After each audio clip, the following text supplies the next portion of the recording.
make it work this time. All right, we're live again. It took me 50 minutes to realize that we weren't streaming live, which is really, really sad for us because we had some really good conversations. Oh, so I'm going to record it now.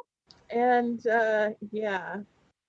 All right. So let's rewind. Sure.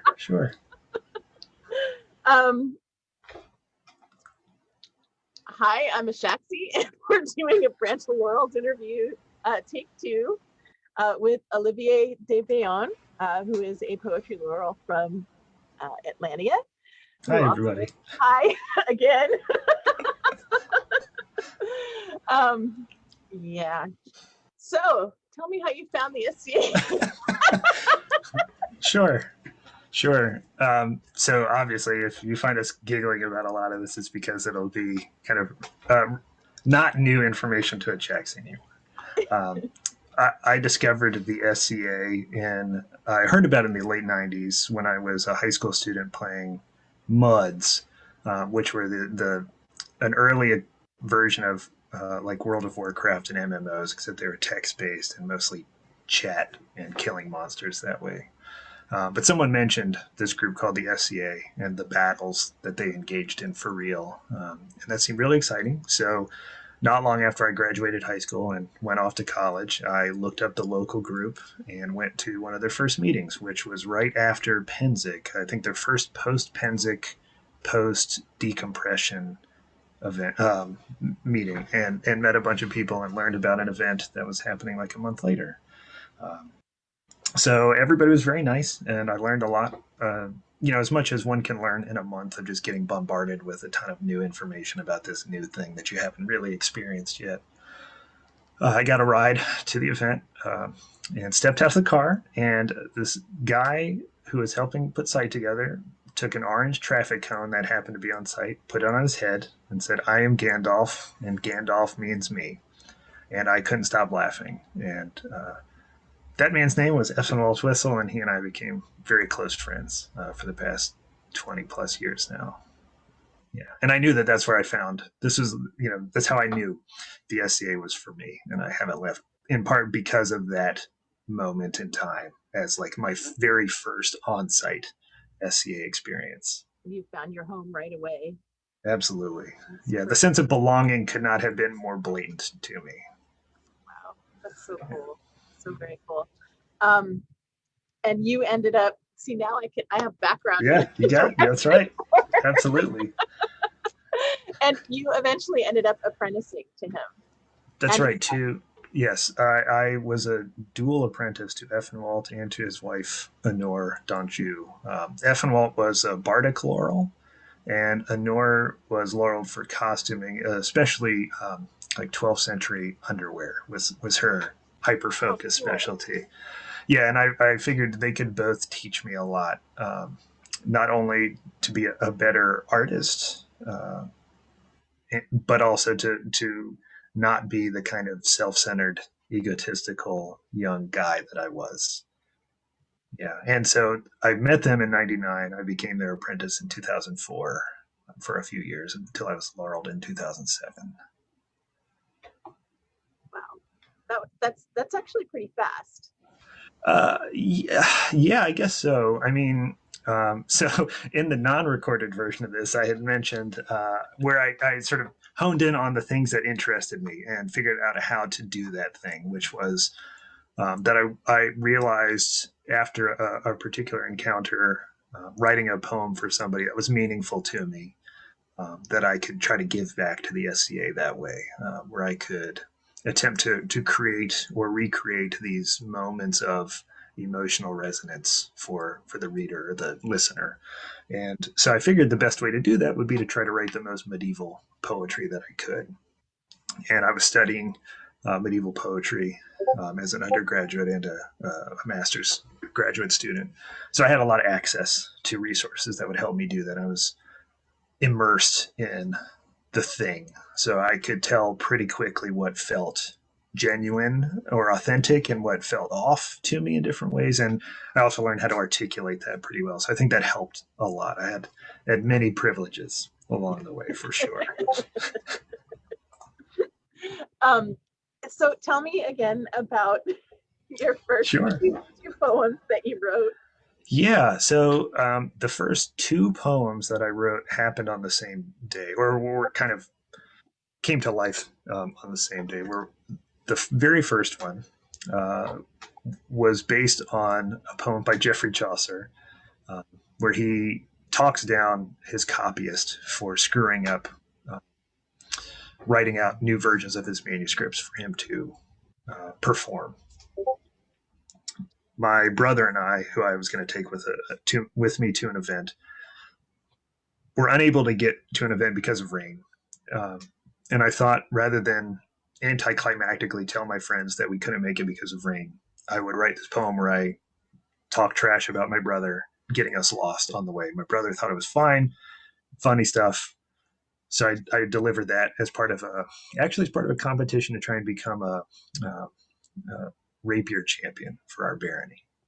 Uh, that same day when I was trying to compete to become rapier champion, I needed a cloak or some soft parrying device as part of a Swiss 5 tournament. And a 10-year-old girl lent me her cloak. And I was losing those fights until she lent me the cloak, and then I started winning. I still lost the tournament in the end, but I was so appreciative of the way that she was willing to help me out, that she seemed very into it, being able to save the day in this way, that someone was fighting for her now that her cloak was in the game. So I wrote a sonnet for her, and I realized that feeling was what I wanted to chase. That was the high for me, was trying to chase that. So I started trying to write poetry that did that thing, even if it wasn't um, visually or linguistically like a sonnet. It still attempted to create that feeling. And that when I sit down to write something, I try to keep in mind what the emotional state that I'm hoping I can get the reader to will be, or how I can identify the state that I'm trying to comment on. If it's going to be sort of political satire or commentary, how biting or scathing do I want to try and make it, or how appreciative do I want it to be, or what kind of sense of romance for like troubadour poetry am I attempting to communicate. How successfully that happens, of course, is like incidental to the goal, but that's the goal, and it all stems out of that particular encounter. So Is very that formative for me. is that young lady still playing in the SCA? I have no idea, unfortunately. I think her father was in the military. Mm. So out in Atlanta, we've got quite a lot of military activity. So people will come and go all the time. I only saw them for a couple events. So I think he probably got moved elsewhere. Yeah, transferred. Yes, is the word. Yeah. Military brat. Sure. Um, yeah. So you fighting is really what drew you in, though, originally. That's right. I sought out the SCA because of the description of fighting that I had heard or read about, really, and I had looked up the 1999 SCA.org version of the Marshall's Handbook to try and get a sense of what fighting was like, which you don't really get a clear sense of that just reading that document cold. No. And of course there was no YouTube then, no real good video online. So I went to every fighter practice I could. I got rapier equipment together more quickly because I could sew that in my dorm room and just borrow a mask, um, and get like $100 epee blade or something like that. But once I was able to get my armor together, I focused almost exclusively on that. And I've told Achaxi this before. I wouldn't say I'm particularly good. I feel like I'm a competent fighter, but not a good one. Although I try to figure out how I can become more skilled at thinking about the fights I engage in, at articulating what I see, being receptive to being able to understand what kind of feedback I'm given, and so on. so that I can hopefully be more efficient energy wise and um, strategy wise when I'm fighting. But that's still a long path ahead of me to take, I think. And when we were talking before, well, we had a really cool conversation about giving and receiving critique as a fighter, and how that could be transferred into giving and receiving critique as an Sure. artist. Um, do you remember what we said? Yeah. So, if I remember correctly, I think I had mentioned that getting like immediate post fight feedback in the moment, where it's a literal conversation, is so different than reading feedback on a judging forum. And I think that there's a lot that we can potentially learn from having those kinds of conversations, sometimes potentially in lieu of written feedback. But I also completely get and appreciate the um, untimed version of written feedback, where when we're having a conversation, I have to be able to figure out what it is I want to say. With luck, I can do that, and hopefully, whoever I'm talking to is in a place to listen to that and give whatever feedback they might have. Whereas when I'm when I'm sitting down and like reading through a write up about how someone made a bow or the like, I don't know if I can put thoughts together on that super quickly. And I know a lot of people don't want to stand and listen to verbal feedback about the documentation they've written. So I know like the contexts are incredibly different, but the more opportunities that we can create for multiple kinds of feedback, understanding what a certain person is looking to receive, understanding what we're able to provide, um, that can get us so much further, I think, than what we had discussed, which was like these sometimes uh, dissonant engagements that we have, where you think you're trying to do one thing very helpfully, but it's received very differently because the mental places that each of us are in are radically different. I had mentioned that over in Atlanta, we've got a pretty awesome poetry community of people who support each other very well. And in part, that's due to talking through the specificity of the kind of feedback we're looking for when we're sharing drafts. So, does someone really just want to show something off and get a pat on the back, which is totally cool, then we can give that. I know that all you want is positive affirmation. I'm more than happy to give it because you made an awesome thing, and I want to support that. It's possible that someone's looking for a very particular kind of feedback where they want to make sure their imagery works well, or they want to make sure that the rhyme scheme and scansion operate in the way they hope it does versus sounding very off. We can give that too. And sometimes people want the deep dive, like let's go through, I think I described it as multiple levels of sandpaper to get the polish right. And if we all know, right, if we're on the same page, we can give useful feedback in that way. But it takes a lot of communication to get to a point where the community is willing to buy into that. And I think in general, I have seen that more. And this is anecdotal experience rather than speaking authoritatively. I've seen that happen more on the fighting field than in the arts field. And I recognize a lot of that is due to the opportunity for multiple post fight conversations versus competition or display at an event rather than like show up and bring a thing you want to talk about and we'll talk about it, which could be cool but also is so chaotic in comparison to what I think our templates are, that we shy away from that kind of thing. So maybe it's not that great an idea after all, but it might be something to experiment with. It's a fantastic idea. I think that the fighting community has this great opportunity in practice where they can tell each other, I'm working on this thing, and they can communicate. And they're not completely perfect at communication, and things definitely go awry there as well. But but they have a practice situation without the stressors of it being a competition or being a tournament. I mean, they don't give feedback in tournaments. True, right.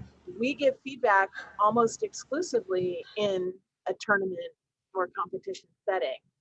and we didn't talk about this before, but it just triggered for me. Yeah, Um, you're so right. one of the things that uh, Master Charles de Bourbon started here is called Athenaeum, which is a chance. So far, it's been non-laurels, but I think this year they're going to include laurels as well, to display their work and get commentary from laurels or other experts in a non-competitive setting. And they ran it online this year, and each of the presenters presented, and then we went to breakout rooms and we talked about the different presentations and gave feedback and stuff like that. And it was a low pressure, low stress environment. It's still stressful to put yourself out there and to, open yourself up to that for the competitors. And it's still, as a Laurel, it's still hard to give feedback. But I love the discussion that you're having in your poetry group. And I think that we could all learn to do that, both as critiquers and critiquees, to learn to be in that place where we are specific about what kind of feedback we're looking for.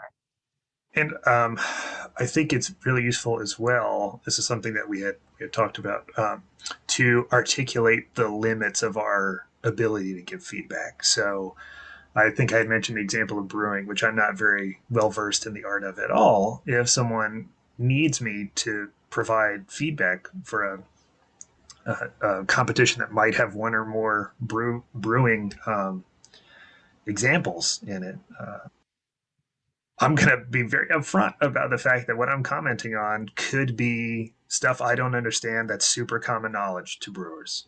And, then I hope the expectations are tempered by the person who's reading that feedback, both to understand what I'm coming to the table knowing or not knowing, how that feedback will be able to be useful to them or not, and also recognize where they might have to articulate more clearly what they're talking about, or be able to disregard it because like everybody who's involved in this art knows that thing, so I can just set that question aside because it's only going to be asked by somebody who's not involved. Totally cool. But very frequently we may not give ourselves that opportunity to lay out what we don't know, even though I don't mean to make that sound like I'm selling out laurels for not talking about stuff they don't know. We're in the best position to say we don't know something. There's nothing to prove, right? But I think it can be really useful when we do so to say to somebody up front, like, here's the extent to which I can give you maybe helpful feedback. If it works for you, that's awesome. And if you need to set any of it aside, please feel empowered to do so,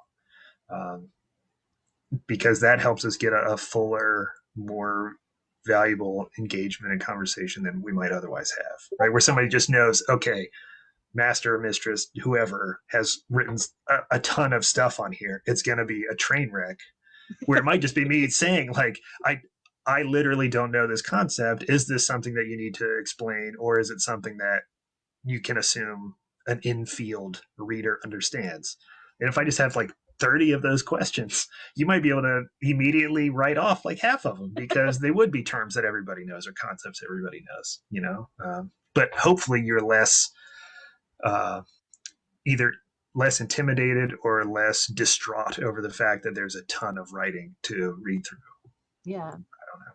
Yeah. And I think it's important to, I have heard from competitors that have been disappointed that nobody that was their judge was an expert in what they did. And sometimes we're short-staffed. For sure. A really weird concept, but it's not always fun to judge. And I think that I myself had a really bad judging experience where the person that I judged reacted really, really badly. And I'm pretty sure she left the SCA because of the experience she had with me. And that's heart-wrenching. And I stopped judging for a while because nobody wants to go through that. I don't want to destroy dreams. I'm not like the goddess Kali trying to destroy everything. I want to lift people up. And I think that almost all laurels want the same thing.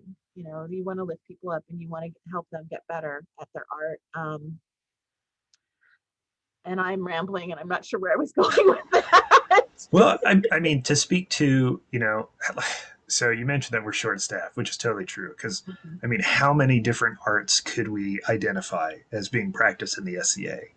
Like, how rare is the occasion where you're going to have somebody who could potentially speak to all of them, or, have enough people to speak to all of them? And then so many of our competitions, by, necessity, uh, are as catch-all as they come, right? Because it's like the theme of the event, for example, or it's a kingdom level event, so you want to make sure that there's stuff for everybody to engage in, but you might not have enough prizes to give, uh, you know, uh, fiber arts versus bardic arts versus calligraphy and illumination versus whatever. So we just have like this One omni competition. Yeah. And then it turns out like, oh, okay, we've got like 17 different potential categories we could lump these into, but we only have like 6 people who can really, feel like they give any sort of useful feedback to people. How do we resolve this? And yeah, and what happens is that we do our best, and sometimes that feedback turns out not great. Um, whether because we're exhausted from doing it for everybody, or or because people really wanted informed, useful feedback, and it turns out that the people who are on site were not really close to experts in that thing.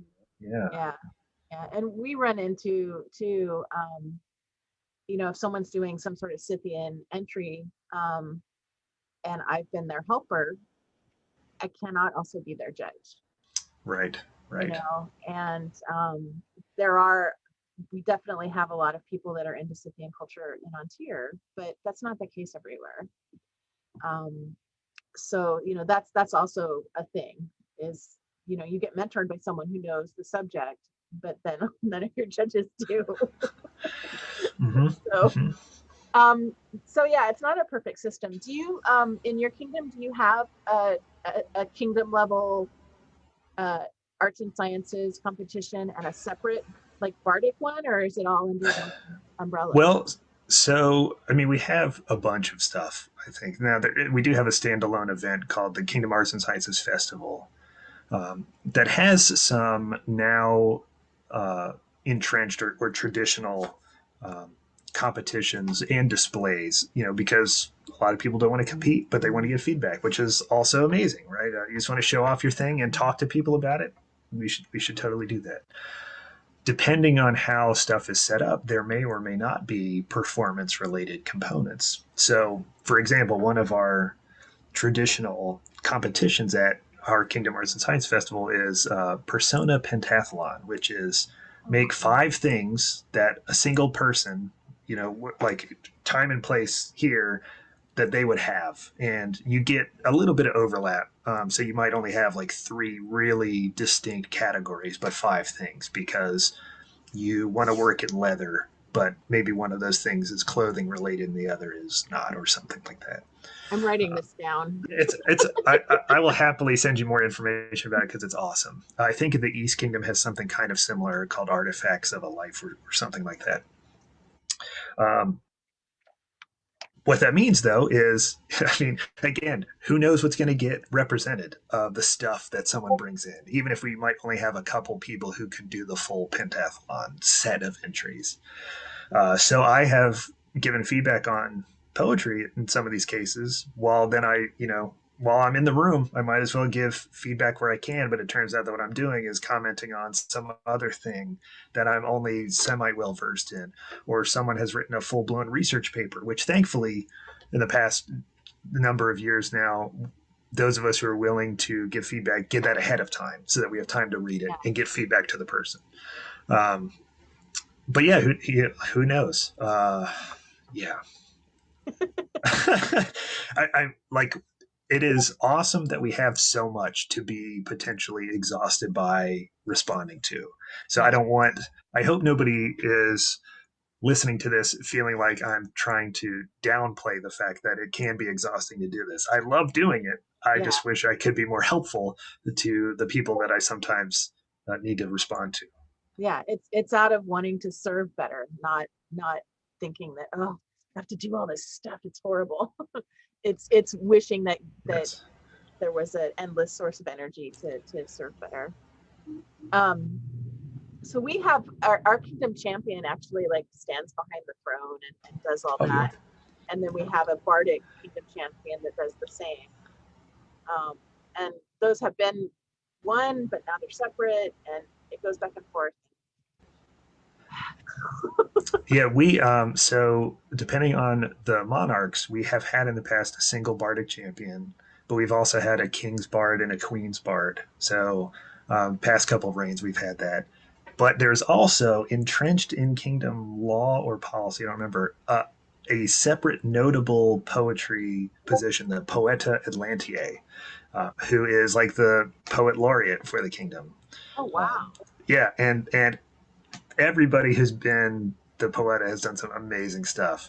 I will readily admit, I think part of the reason that I got laureled as quickly as I did is because I was incredibly active as Poeta. This was back when, the newsletters were all printed out and sent. So I had a column in every Kingdom newsletter every month, just slamming out poems. And one of the bards may have been just a single bard at the time, who's a good friend of mine, Sir Justice, complained to me because he's like, my wife is wondering why I don't have stuff in the Acorn, the Kingdom newsletter, when she keeps saying poetry every month.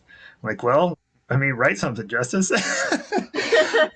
And then I think he promptly beat me for that on the practice field or something.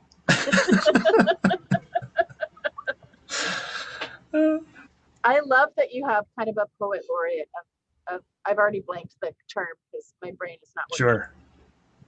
I love that. We don't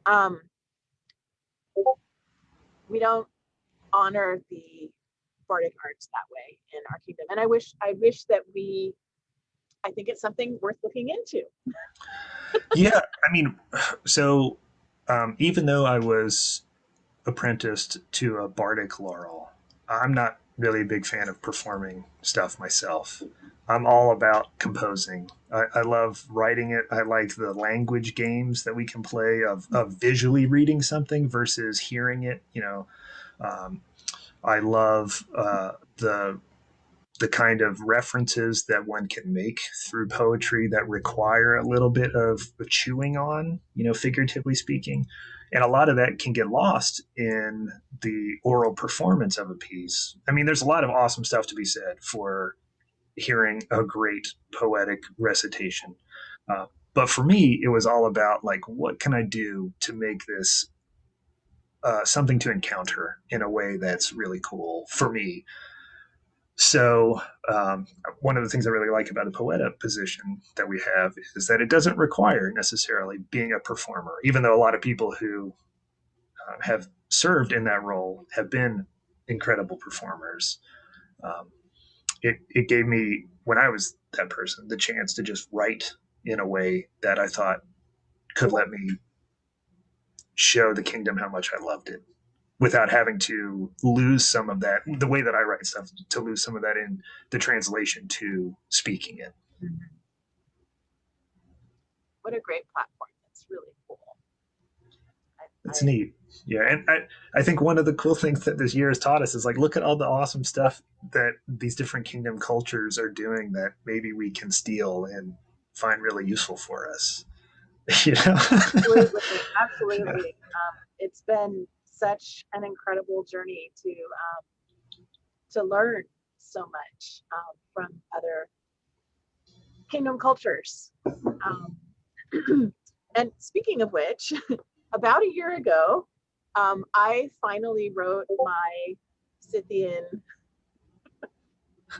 how to be Scythian in the SCA kind of costuming paper, and put it out there and asked for feedback. And you jumped right in and contributed and added a little addendum. And I just thought that was so cool that you weren't scared to just say, hey, I've got this. What do you think? And it's like, yeah, because I wanted it to be, I love crowdsourcing documents like that to get as much information as you can. So thank you for that. Sure. And I mean, probably part of that is like the what have we got to lose as Laurel sort of mentality where, hey, like this is what I can contribute. If it's useful, awesome. And if it's not, then who cares?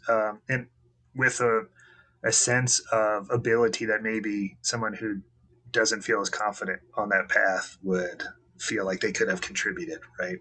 Um, I think what's really funny is the, I mean, stuff that I've made. I would consider myself a dilettante in every art other than poetry, and so like while I'm not disappointed in any of the things I made, I think it's really hysterical looking at what I've made and the quality of those things versus like the stuff I see that Ateus posts. Where it's like, oh yeah, or I mean, or we could just like show these. um, but yeah, I thought that guide was awesome. Yeah, It's been a total pleasure to geek out on Scythian stuff with you this year. What got you interested in Scythian culture? oh man, the tattoos. So so when I started in the SCA, I was looking into Viking Age Russia. And I think we realized that we were not recording back when I was telling you this the first time. Yeah. So I had a name that I really liked that was on one of the heraldry pages, Olsk, which was short for Alexei or Aleska or something like that. But on the fighting field, calling out the name Olsk in support of me, while it was great and my friends did it, sounds almost exactly like shouting hold, which is the last thing that you want to have someone shout out on the fighting field if you don't need to. Uh, so my love of the Viking Age Russia stuff was not so uh, definitive that I wanted to keep it. But while I was looking into it, I found the Viking Answer Lady webpage, which is another of those like old SCA pages that has persisted because it's awesome. And she had while I was sort of browsing through stuff, she had a page on Viking tattoos because Ibn Fadlan had mentioned that the Bulgar Rus were tattooed from like neck to wrist to ankle. And the page said like, we don't know exactly what this was, but oh, by the way, here's like an Iron Age example, and they showed the Rudenko chieftain shot, and I was like, okay, that's amazing. But at the time, I thought, oh, but it must be too early for the SCA. Really, nobody had told me that there was a start date or anything like that, so I don't want to suggest that I had gotten bad information that way. It was just my understanding. We're doing the Middle Ages. This must be sort of out of scope.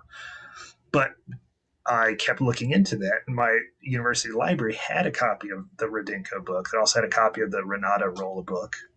So I read those probably 100 times. As soon as I was in my master's program and had enough money to afford it, I got one of the tattoos, the right shoulder. In fact, let's see here. Sorry to disrobe on your feed, but yeah, but I had gotten Nice. this one at the top, right? Which I left the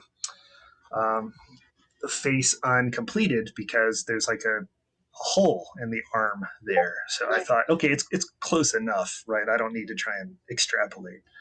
And then I was promptly broke again for a while. But once I got a job after finishing my PhD and everything, during that process, I sort of came to the decision: if I'm going to return to the SCA, I really want to focus on the stuff that interests me the most. And while I love troubadour poetry, that era was what really got me laureled. It was like a combination of 12th century troubadour poetry and 16th century English poetry. That's not what makes me excited in the same way that the ancient Scythian stuff did. And I had the chance to read a lot more by then. So I was like, okay, well, I'm gonna start from the skin out here. let's see what I can do to get tattooed. So I got a bunch more. I got both arms and started trying to make more stuff. I think I had found a couple blogs. I may or may not have emailed you a couple years ago. I think that probably got spam filtered or something. Found a couple groups and started to see what I could learn about in order to portray that kind of persona more effectively. And it's been awesome. Although I will note, like, one of the most frustrating things about the Scythian culture stuff as a Scadian to study is there is a weird ethnic supremacy component that just perpetuates, not in the SCA, but of people who like infiltrate SCA groups about it.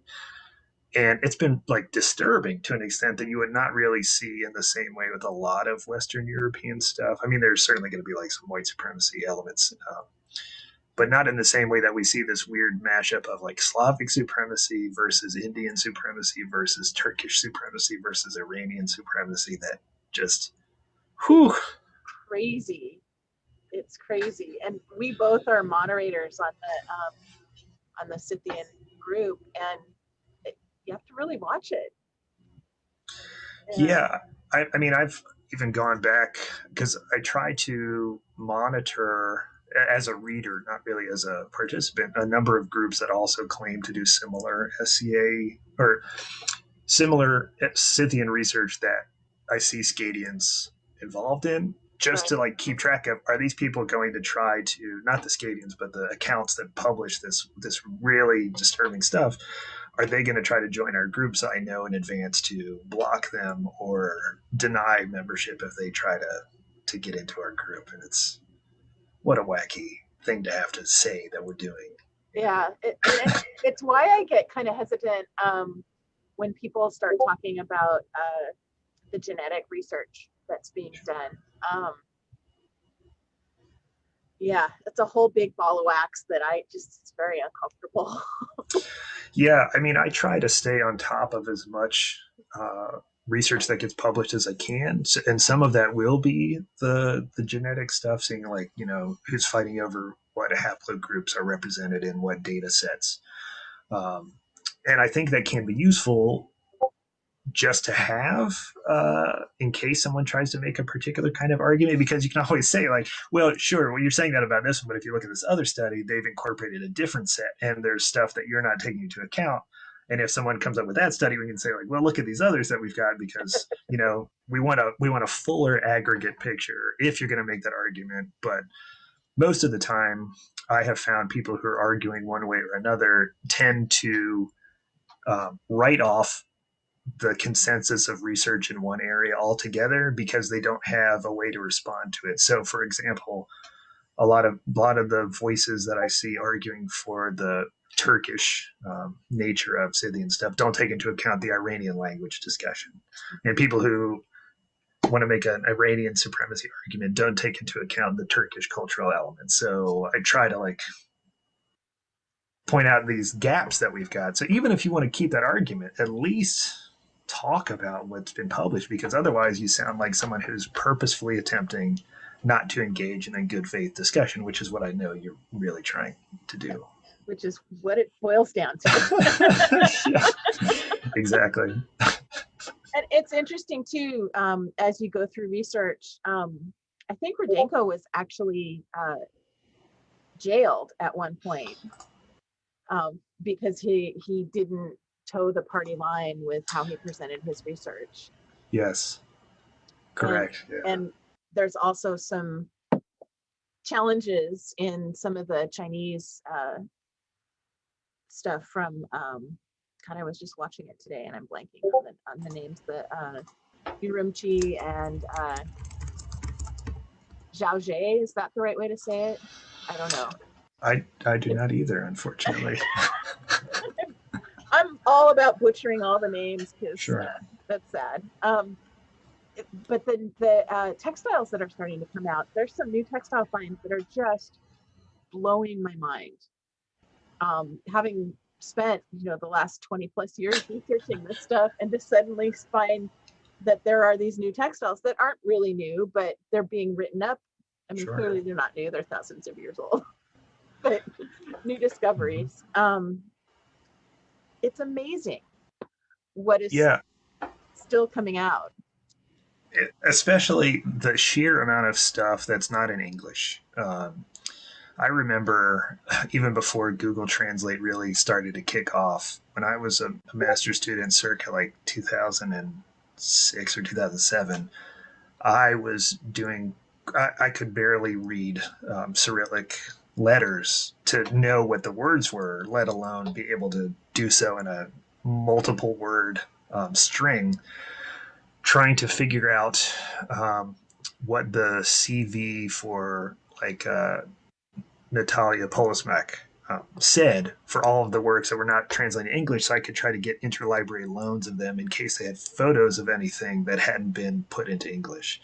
And so I have a couple like old scans of the photos for the Horseman and the Ukak Princess that now are like all over the place, but at the time I could only get from this one book that my library was able to get for me for like 2 weeks because it was in Russian and they could wherever the library had it only would give it out for so long. Uh, So it's been awesome, and even now I will regularly do like Google Scholar searches for a couple strings in Russian, in Ukrainian, in Kazakh that might have been published in the past year or so. Now that I'm mostly caught up, that aren't in English and don't scan well to English or don't have English abstracts, just to see what kind of stuff might be provided visually or in a manner that I feel like I could read reasonably well to get the cultural gist of from a couple words here and there, and it's awesome. It's yeah, amazing, yeah. And the fact that we can potentially access that is again something I don't think 20 years ago I ever would have thought would have been a possibility.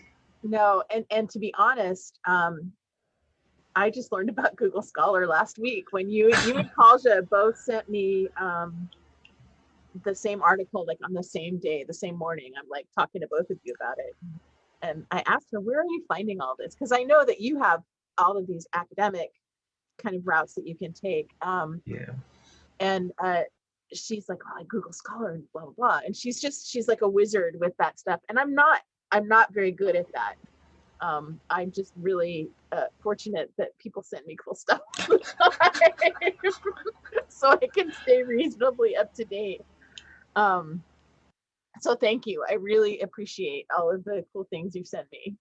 I mean, it's all about sharing knowledge, right? Like, what better way to grow the society in terms of what we can make and do and understand than showing off the knowledge that we've got. Now, I recognize, like you said, a lot of what I get is super academic, and some folks are not interested in that, and that's totally cool. But if it is your thing, like we can get you a lot of access to a lot of information.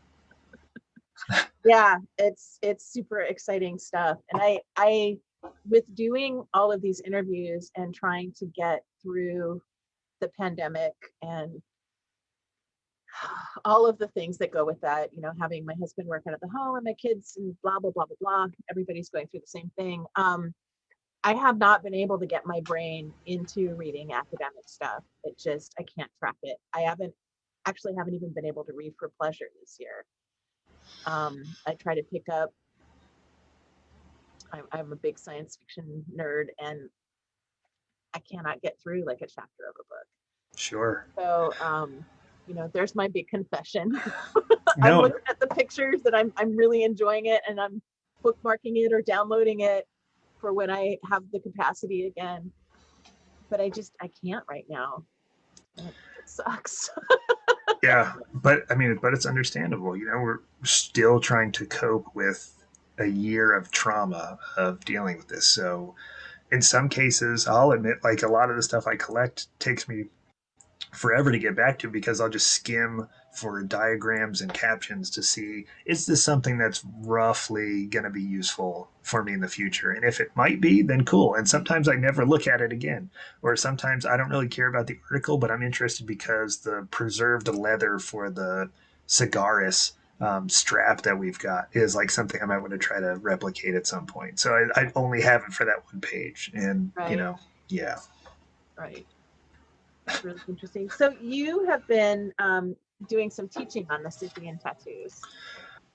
Yeah, well, I taught the same class twice, but in two different arenas. One was an event all about like cosmetics and beauty, so the tattoo stuff seemed potentially useful there. And then I decided I would teach it again for University of Atlanta when we had our most recent session, and it was received decently well in both cases. Although some people in each one were interested in the process of tattooing, and the class was I tried very clearly to emphasize the aesthetic of the tattoos more than anything else. Look at what sort of visual patterns we could identify in the tattoos.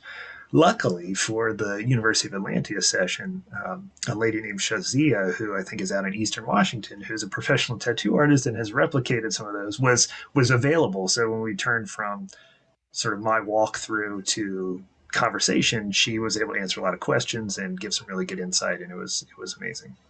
So did she sort of co-teach it with you?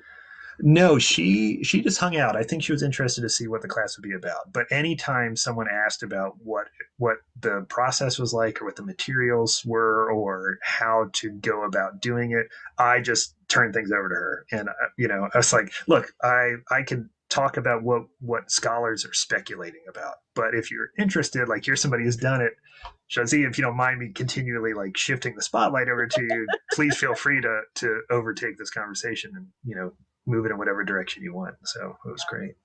Thank you for giving her that platform. She's amazing. She is, and I was just glad that she decided to show up because I mean, in the handout, I've got a link to her Facebook post. I think about it, but that's not even remotely the same as being able to have that real time conversation and feedback about what she does. So Yeah, yeah. And she had the guy that wrote Ancient Tattoos. right, yeah, Found her Aaron on Dieter Wolf, I think, Instagram. yeah. Yeah. And so she's having conversations with him, and he actually sent her a signed copy of the book, which, I mean, talk about Yeah, being excited for people. I think we had that conversation not on this interview, but on the other one. But we talked about how at this point in our respective SCA careers, when we learn things and learn to do new things, it's not that exciting. But watching people that we're fostering or even that we're not fostering go down rabbit holes and learn new things, it just is so uplifting, so exciting. it really is. I mean, I don't know if it is just an extension of the feeling I got when I first wrote a poem that I really was excited about and wanting somebody else to be able to have an experience like that, or just knowing that the stuff I do is less interesting than what somebody else does. But I get so much more excited about helping someone else achieve the goals that they have for the art that they're interested in. Um, there's just so much promise there too, And I mean, every one of us is like at different stages of some kind of burnout in whatever sense. So being able to pass a torch, however that might metaphorically occur, is a good thing. There's no reason for us to stand in the spotlight forever. Yeah, we can become the helpful tech crew, right? Exactly, exactly. And I think that we had a discussion on Friday about peers being sort of the SCA parents that make for the next generation. We're here to make the SCA and change the SCA so that it works for the next generation, and train up the next generation of peers so that things go on, and that it successfully maintains itself. Somehow we've been around for 50 years, and that's largely due to people fostering other people and lifting other people up. And if as peers we aren't doing that, what are we doing? Why are we even here? 100% agree for sure. I mean, what better chance do you have than as a peer to do advocacy work for people who either may not feel like or just for whatever reason are not in the kind of spotlight that we had the opportunity to stand in. especially when we know their work really well. You know, how much more informed can someone be than a teacher, even if that teacher was just an ad hoc teacher and not necessarily a formal relationship? So I mean, that's a responsibility for us too, right? It's a joy, but it's a responsibility. Yeah, for sure, for sure. So, if you were to give a message to somebody who was looking for someone to teach them, but was feeling like maybe they weren't worthy of that, um, what would you say to somebody that was feeling hesitant to uh, reach out to a Laurel to for help? Well, I mean, man, that's boy, talk about a toughie. Oh, Uh, sorry. no, it's fine. It's good. I mean, this again, like, what better chance to use our responsibility for good than to do this is a kind of advocacy work too. One of the things that I would probably try to stress is that first and foremost, you know, the Laurel that you might have in mind, if you have one in mind, is a person who is likely going through their own set of stuff too. So if it turns out that they're not interested in working with you, it may not really be due to a lack of interest, but life constraints that prevent them from being able to do so. It's possible that they may not feel worthy of teaching somebody. It's possible that they may not feel like your art and theirs overlap in a way that they could be useful to you. It's also totally possible that they may feel like you're further along than they think they could teach you anything. All of those are legitimate reactions to this question, even if they're not the kind of reaction that you're hopeful for. So, to the extent possible, try not to take that personally because none of those are really about you. It's all about them. Right. Uh, uh, and it is okay to be upset about that because that's a legit reaction to that reaction. Um, but what it means is you may find yourself needing to get comfortable with the idea that the teacher you're looking for is not necessarily the teacher that you think you're looking for. It's okay to say that you don't want to go further down that path, also, uh, but you might find it incredibly valuable and insightful to work with someone who really wants to work with you rather than the person that you want to work with who may not be the best fit for you. You know, to the extent to which I know the person that you might be interested in, I'm happy to talk with you about what I think about Right. that possible combination. But um, I'm also speaking from the outside, and you should take that feedback with a grain of salt too. So I know that it really sucks to get a lot of hedged commentary, but I would try very hard not to speak in guarantees about what is going to happen or not going to happen in Right. such a situation. It's kind of like what I tell new people is it may take you a while to find your niche. It may take you a while to find your teacher, and that's okay. That's part of the journey for some people. Some people, like you, found your Yeah. teacher right away, right? Some of us have to, you know, kiss a lot of frogs before we find our prince, or whatever analogy you want to use.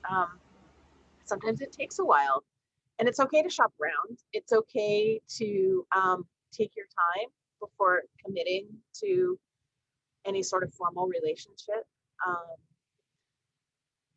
there are some peers that hoard students, hoard apprentices, or hoard squires, and that's fine if that's your thing.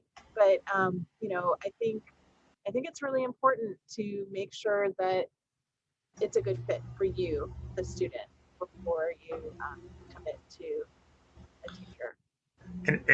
And one thing that we may not talk about as much in general as we could is it's also totally okay to have a fixed term contract. Like agree to work with somebody for a while and see how well you fit together and give yourself and them an out in case it turns out that it's not a great fit. That way you don't feel like you're burning a bridge so much as just not renewing Um, and I don't think enough people hear that that's okay. Uh, and I think that ends up causing some trouble as a result because folks might feel like they've got a that they have succumbed to the sunken cost fallacy. I'm in it. I might as well see this out. It's been 5 years. Why? How much longer can it take? Um, which is, a potentially destructive mindset to have. Yeah, for sure. For sure. Okay. Yeah. We went down a weird path there. what a pick me up, right? Yeah. I kind of meant to take that in the direction of for me having students, and it completely refreshes me in the game. I went through a period where I didn't have any apprentices, and it was for a reason. I was at a level of burnout where I just couldn't. And as I started to kind of open myself up to teaching again and to being available for that, in came all this energy, and it's awesome. That's cool. Yeah, um, I only took my very first apprentice about 2 years ago, in part because I stepped away for a bit to complete my PhD, and in part because I can help best, I think, in a very limited set of ways, and luckily the apprentice I have is interested in doing stuff that kind of fits with those ways. So I didn't think I was going to be compromising the quality of any help I could provide, and that way I would not be wasting anybody's time on my end. But that said, I'm more than happy to work with anybody who does poetry, as like an unofficial Right. friend, helper, because there's no reason to lock away the feedback I can provide if someone's interested in getting it. Then there's no need to own any of that there, right? Because if somebody decides they don't want to write the poem the way that I might recommend, why should I care about that? Right. Right. It's not your poem. That's right. Yeah. That's right. How do you you're a teacher in your professional life. How does that translate into teaching in the SCA for you? Well, one of the things that I try, I mean, it's okay. So first, I feel like I have a pretty acute sense of what enough material looks like for, say, an hour-long class. Um, Usually, what that means is half an hour of material and give us plenty of time to talk through questions, because very often we'll find somebody who's super excited, super informed, and we run up against the end of class, and everybody wants to know more about it, but we don't have opportunities for engaged conversation that could be even more valuable than the stuff that was just talked about. So one of the things that I try to do, knowing this as a teacher, is like really trim down the material to the stuff that I want to make sure that I cover, and leave plenty of opportunity for people to ask questions about the things that I haven't talked about. Because if it turns out nobody was interested in it, there was no reason to talk about it. And if it turns out that they are interested in it, we can talk about it. And I think that goes a really long way. Part of it too is understanding. So as a professional academic, I am incredibly familiar with a phenomenon called reviewer two. A reviewer two phenomenon is a lot like evil judge phenomenon. When you're writing an article that you're trying to get published in an academic journal, typically it gets sent to an editor, who then sends it blind with all of your identifying information removed, to two or three reviewers, usually two. The typical trend is that one of those reviewers will be very helpful, even if their ultimate suggestion is that this does not get published. They'll be super helpful. Reviewer two feels like somebody who has a vendetta against you personally, where they have just shredded all of your ideas in the worst possible way.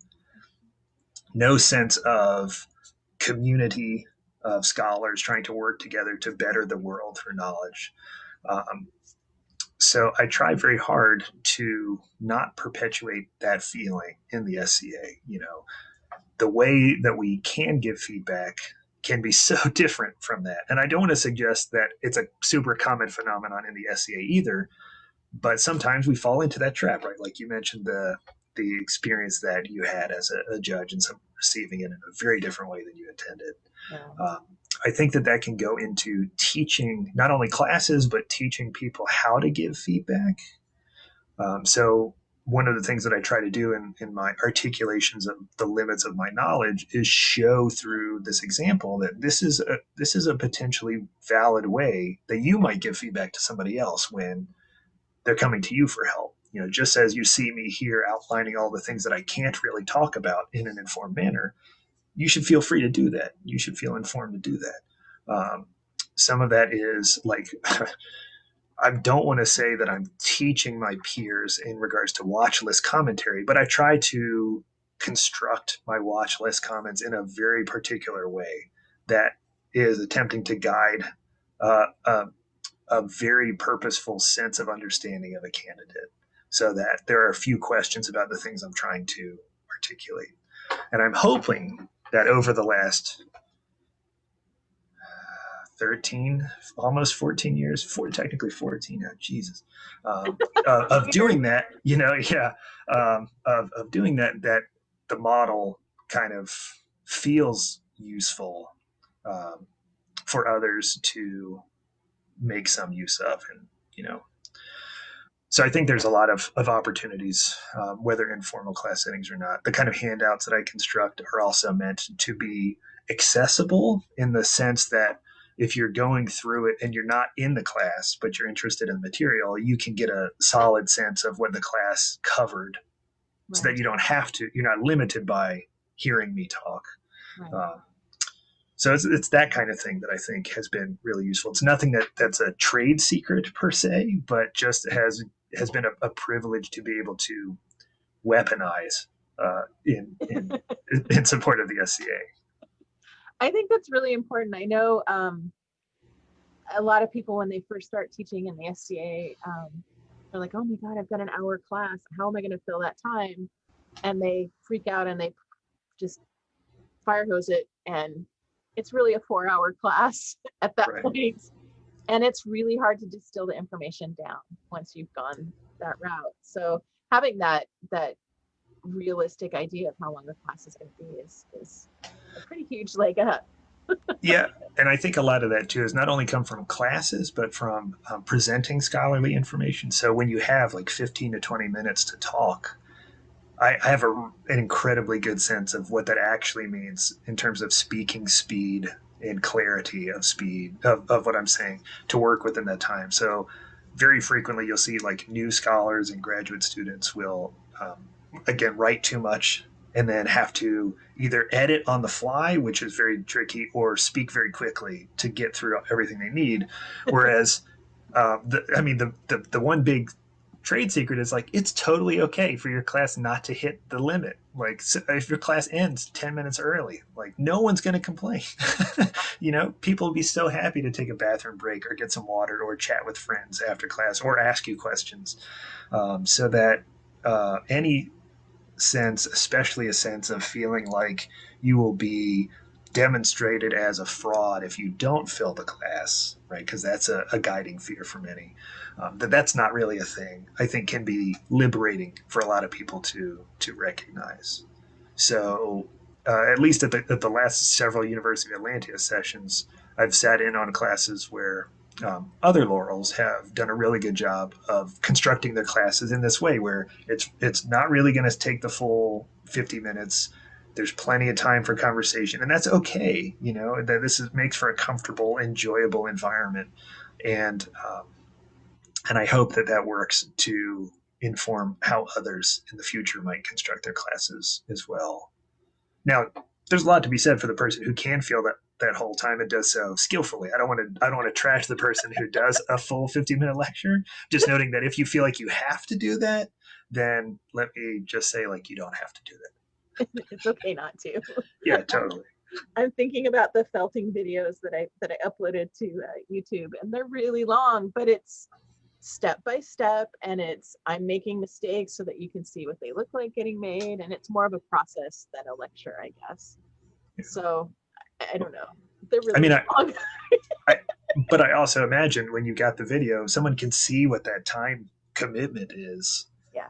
It's not a surprise. Like, we have 50 minutes. Is this going to be something I want to sit through until it goes 5 minutes over and then rush off to my next class? Or I really need to cook dinner. Can I watch this and pause it and come back to it? How many of those iterations will I need to run through to get to the Yeah. end of the video? Like, that's all information that's provided for somebody. Oh my.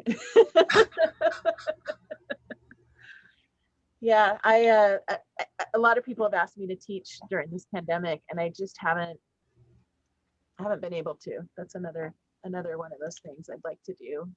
Yeah. Get back to being able to do. Well, I know that in the Scythian group moderate, I think I asked back in gosh, it feels like 6 months ago. It's probably like 2 months ago. If people would want to do like a partial day Scythian focused symposium sort of thing, maybe I should get back to trying to organize when that will happen. But that's something we could, look into as a low stress, specifically focused small group scenario. Yeah. Yeah, I could get into that. So I think we've got another hour Sure. for our second interview. Did we skip anything that we covered before that you can think of that you wanted to cover? In case it's useful, I mean, I think one of the things that I had mentioned that did not get recorded was how weird it was to be laureled as young as I was. Because so I joined the SCA when I was 18, and I was laureled when I was 25. It's a weird thing to be a peer that young, especially. I mean, I think it happens probably much more frequently among the knights than any of the other peerages in terms of youth getting recognized in a fashion. But it's a weird thing, especially for a peerage whose focus is this kind of domain expertise in the arts, and to be as young as I was, especially somebody who had a lot of opinions about things, being as young as I was, very full of myself in some ways too. There's a ton of learning opportunities that I was happily afforded as a result of that. So yeah, I don't know. Maybe I think that it's more exceptional than it is to have that kind of experience, but it always has been weird to me that most of my adult life has been as a peer rather than not as a peer. And I think you said before that you did a lot of growing in your first year as a peer. Yes, I put my foot in my mouth a lot because I did the thing that everybody warns you not to do, or I did not do the thing everybody warns you to do, which is like I spent a lot more time talking than listening as I was learning that process. And I really wish I had not, just because I made some mistakes as a result that were probably very easly avoidable if I had just sort of let myself learn the territory before acting, but it makes for great inspiration for poetry. There you go. Did you at any point feel any sort of imposter syndrome around your period? Oh yeah, well, yes and no. I wanted, as I was striving for it. So one thing, okay, boy, how much more frequently should we talk about it feeling okay to want a laurel, like openly, to be rewarded for your knowledge? I tried very hard to make it clear that I wanted to be recognized for my abilities.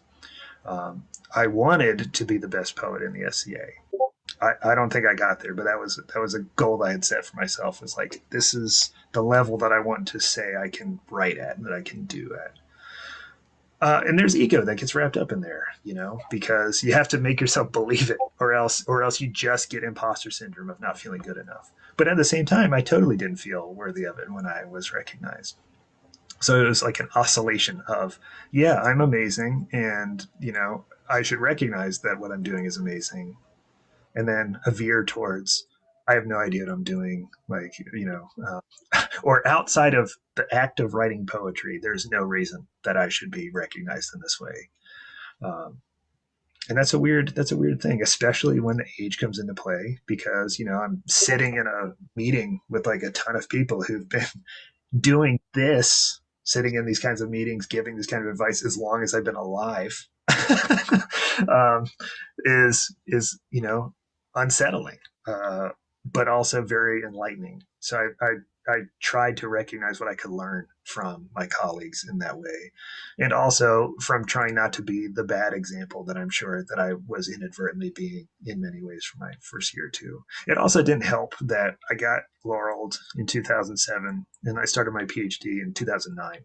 So I dropped off the map somewhat quickly, which is another thing that everybody really gets upset about because we exhaust ourselves to the point that we get recognized and then we got to take a break. And everybody's like, why do we bother?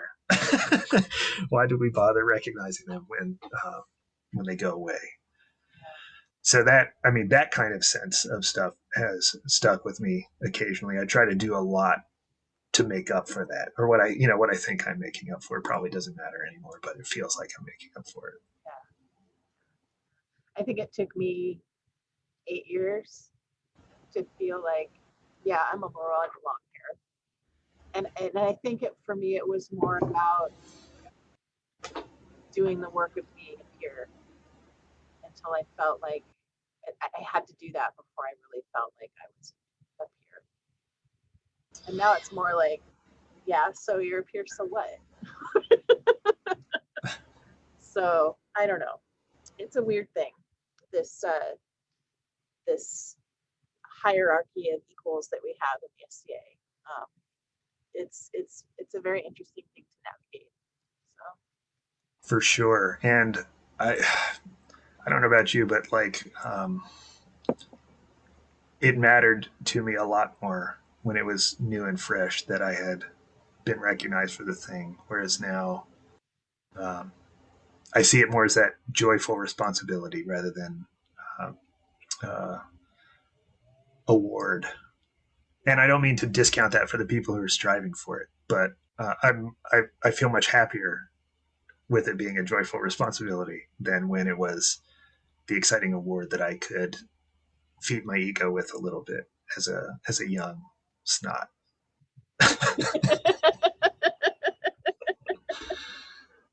I understand that.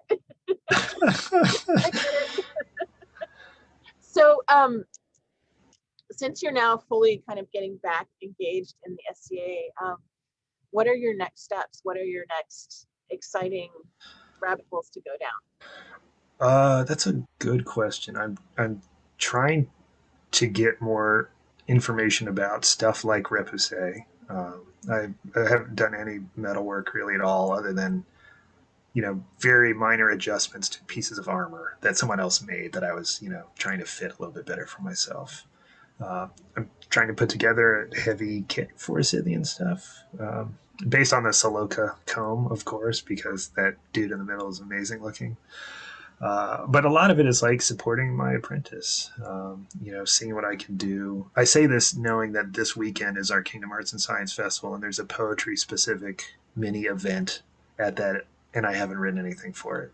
But I want to go and cheer on everybody who is doing something for it and get to laugh at it because there's an element. It's called the Girth Oldcastle Memorial Poetry Smackdown, and it usually involves some trash talking between poets, some flittings.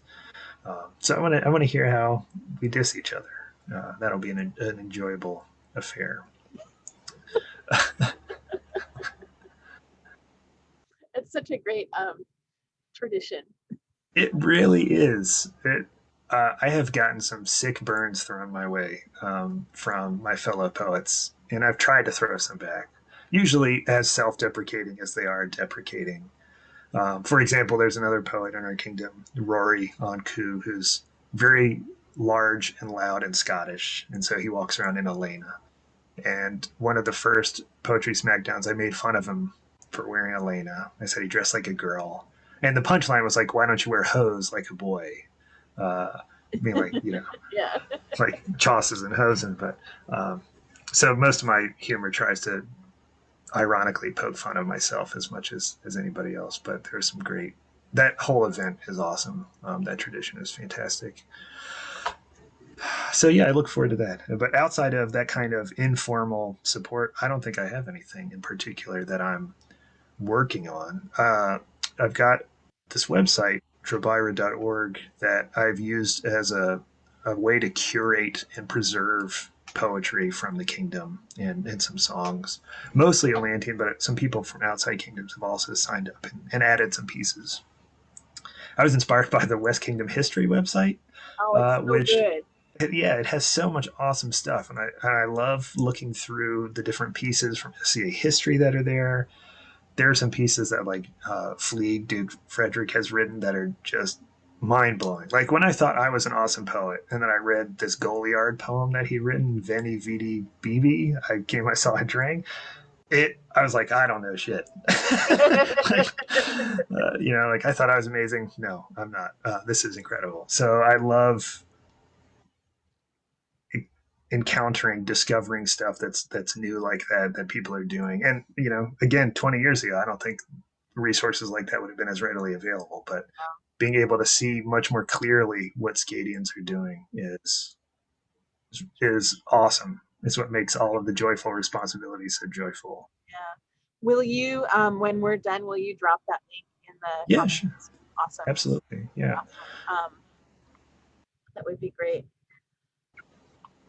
Is there anything else that you wanted to talk about that we didn't cover? Boy, I mean, what I want to do is ask all kinds of questions about the techniques involved in your making your Scythian stuff, but I feel like that might make this a very long interview. Okay. I do a lot of applique. Yeah, and for somebody who doesn't like hand sewing this trim on this hood and sleeveless captain, it's about the extent of my adding something to something else, fiber arts abilities. I know that you've mentioned like maybe you wrote it up in that how-to guide, ultra suede and other stuff, and like a backing to keep things locked on in place. That stuff I never would have thought about. Like I had occasionally pins. That's why you can see this wave sideways up the side of my head. So I totally cheat. Trying to see if I have any. There's this stuff that comes on a roll. It looks like tracing paper, and you can trace your design, iron it onto your fabric. You need to make sure, especially if you're doing something heraldic, that you do the reverse of the final image that you want. Like if you want the lions to all face one direction, you need to make sure that you sort that before you iron anything down. But it irons on, and then you cut it out, and then you iron it on, and it holds it on for you while you hand sew it. Heat and Bond, I think, and Wonder Under are the but I'll send you my applique handout, and anyone That's else fine. who wants it. This is like an example of that thing I talked about earlier, where it's if this is super obvious to people who already do this thing, that's fine. But as someone who's not super involved in this, it's all new and exciting information. Oh, and applique is so funny because it's so impressive, right? It's visually so striking, but it's once you know the secrets, it's really easy to do. You just have to know the secrets. These plaques on this coat here that I'm not pointing to very well are cut out leather, backed with a different kind of leather. And then I just used an X-Acto knife to cut out the patterns. It's directly from that pony headdress, the chicken one from Rodeo. Yeah. And then I just used craft gold leaf on the leather to make it gold. And that coat is 23, 24, maybe 25 years old. And that craft gold leaf has held up really well. So awesome. I think it's a valid process. I mean, it's starting to rub off a little bit, but sure. I can always go back and relieve it. So totally different question. Yes. Ontier is like bursting with people interested in Scythian stuff, which is fantastic. Yeah. What is it like having a local kingdom, anyway, local culture of support for Bronze and Iron Age stuff like that. It's amazing. Um, it's really amazing.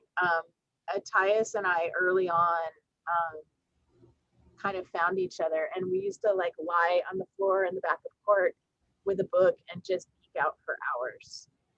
Um, just having that amazing back and forth about ideas and having an acceptance of your culture. There's a story that I tell. We went down to the West Kingdom to this La Providura, which is a really cool tournament that they hold. And my husband and my sister's squire and my husband's squire all fought in it.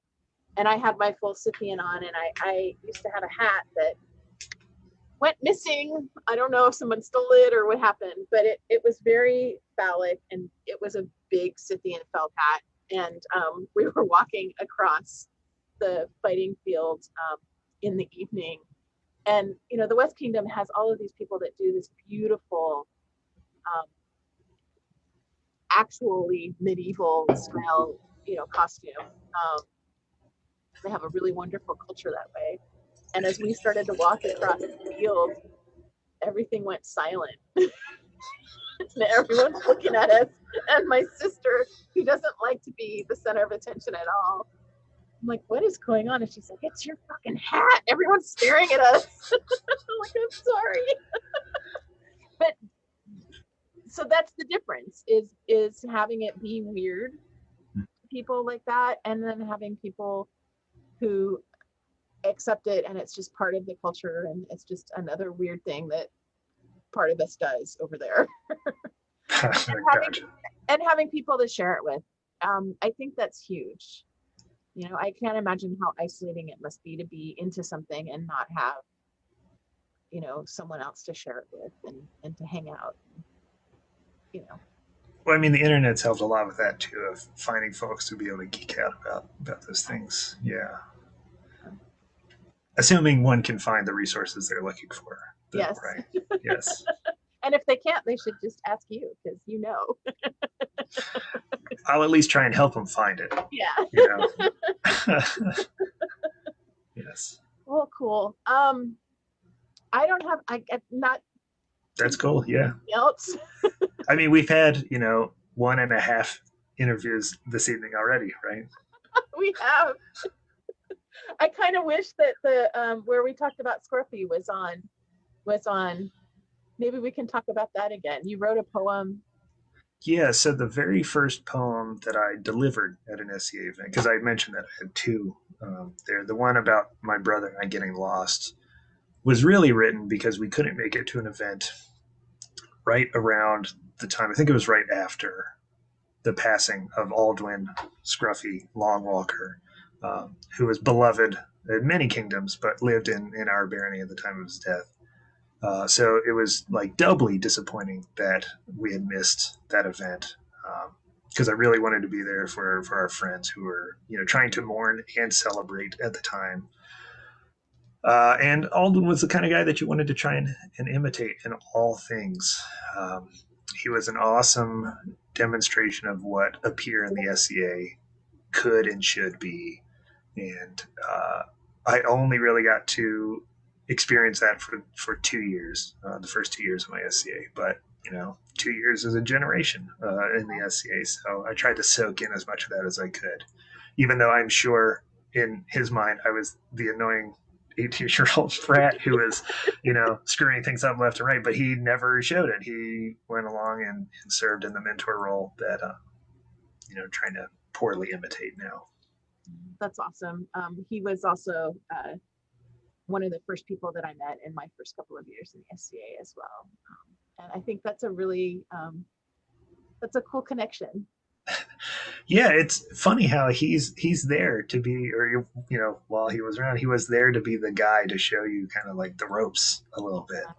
Yeah, and had no problem talking about all the different people he knew that you were probably never going to run into or meet. But it was great.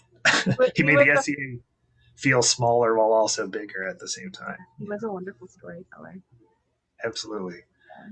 So here's to Scruffy to Alden. Yes. Yes, in fact, Effenwalt, my former Laurel, wrote a song after his passing. That was great. "Drop My Name in Heaven." Uh, that song for all of it. If it's online, I'll find it and send it to you so you can listen Oh, to I it. would love that. I would love Yeah, that. the chorus is, "Hey there, Master Aldwin. Here's a song from me.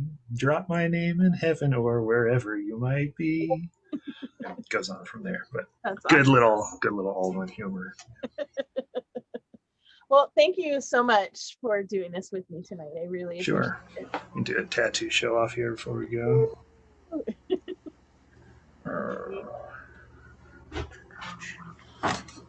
Have you started on the legs yet? I haven't, nor have I.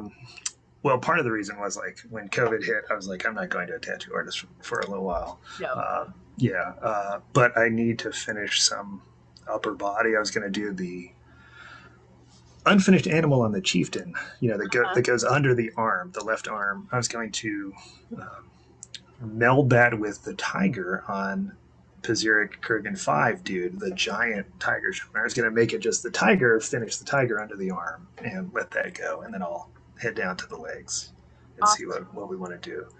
I Awesome. was so stoked. So, one of the coolest things about that Ancient Ink book is the Svetlana Pankova article that I use for the basis for the tattoo class is the X-rays, the infrared scanning they did showed there's another tattoo on the chieftain, which is amazing, on this left Yeah. foot. It was so great. So great. So it was cool to keep learning new stuff like that. I don't know if I'll go for the left foot animal or not, but it's nice to have that option. It's the big question is like how much of a giant phallic fish do you want to have taking up your right shin? I'm in it. I am ready for the phallic fish for sure. As you I can will, see, I will I'm a probably do it. Yeah, it looks so good. anyway, thank you again. Tomorrow, my sister and I are interviewing Raymond, Sir Raymond of Raymond's Quiet Press. So that'll be super fun. And next week for Laurels, I have Helen Jennett of Foxfall. And for the sisters interview, one of our kind of bardic guys, Sir Antonio. He's not like a bardic laurel, but he does a lot of court shtick, announcing for peerages or for finals, and he does Cool. a lot of that back and forth stuff that I think you'd really enjoy. He's masterful at it. So that'll be super fun. Thanks everyone for watching. Sorry that we had a weird false start. I really appreciate your patience with me. I warned you I'm a little inept technologically, but nobody expected that to happen. So No worries. thank you very, very much. And we'll talk to you soon. Sure. Thanks for having me. Good night, everybody. Good night.